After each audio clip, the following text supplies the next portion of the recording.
როდესაც ტელევიზიით გესმით, ან როდესაც უბრალოდ კითხულობთ პოსტს, რომ მაგალითად აი დღეს არის აი ეს და ეს შეერთება, ან რაღაც ამ პერიოდში იქნება ეს კონკრეტული ასპექტი ცაზე და პანიკდებით, ან ვინმე გეუბნებათ, რომ აი ეს არის ძალიან ცუდი თქვენთვის და რაღაც გლობალური მოხდება, აქ უნდა გვესმოდეს ძალიან, ყველაფერი არის ძალიან ინდივიდუალური.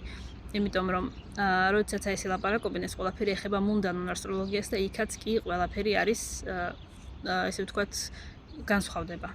ვისთვის როგორ ესე ვთქვათ, თუ არის ნეგატიური ასპექტი მაგალითად ცაზე ახლა ამ კონკრეტულ მომენტში, ჩემს რუკაში, როდესაც მე ავაგებ ტრანზიტულ რუკას, შესაძლოა ეს ნეგატიური ასპექტი იყოს კარგად ასპექტირებული ჩემს პლანეტებთან. შესაბამისად, ჩემს ცხოვრებაში ცუდი არაფერი არ მოხდება, რაც არ უნდა ცუდი იყოს ასპექტი ცაზე ამ მომენტში, თუ ჩემს რუკასთან აქვს დადებითი ასპექტები. არაფერი ცუდი მე არ დამემართება. ამიტომ ეს ყველაფერი ინდივიდუალურია, ეს არ არის ისეთი გლობალური და აქ დაპანიკებას აზრი არ აქვს. იგივენაირად თუ ცაზე ამ მომენტში არის ძალიან კარგი ასპექტი. ჩემს რუკასთან ტრანზიტს როდესაც ავაგებ, შესაძლოა ასპექტი კონდეს ცუდად ჩემს პლანეტებთან, შესაბამისად რაც არ უნდა ფული იყრებოდეს ციდან, მე არაფერი მსგავსი კარგი არ დამეცემა თავს შესაბამისად.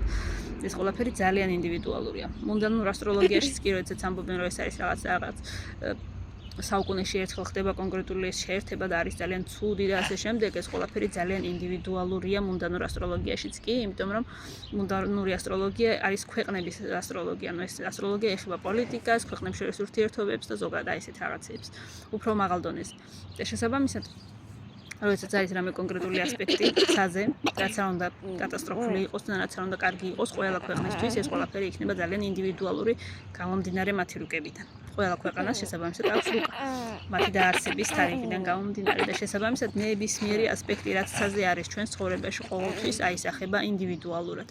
რაც არ უნდა რეტროგრადული მერკური იყოს, რაც არ უნდა საშინელებები იყოს ჩემს რუკაში, მე პირველ რიგში უნდა ავაგო ტრანზიტული რუკა და უნდა ვნახო რამდენად აი ეს ყველაფერი რაც ცუდი არის ზემოთ აისახება ჩემზე, კარგად აისახება და ცუდად აისახება და მხოლოდ შემდეგ შემიძლია გამოვიტანო დასკვნა.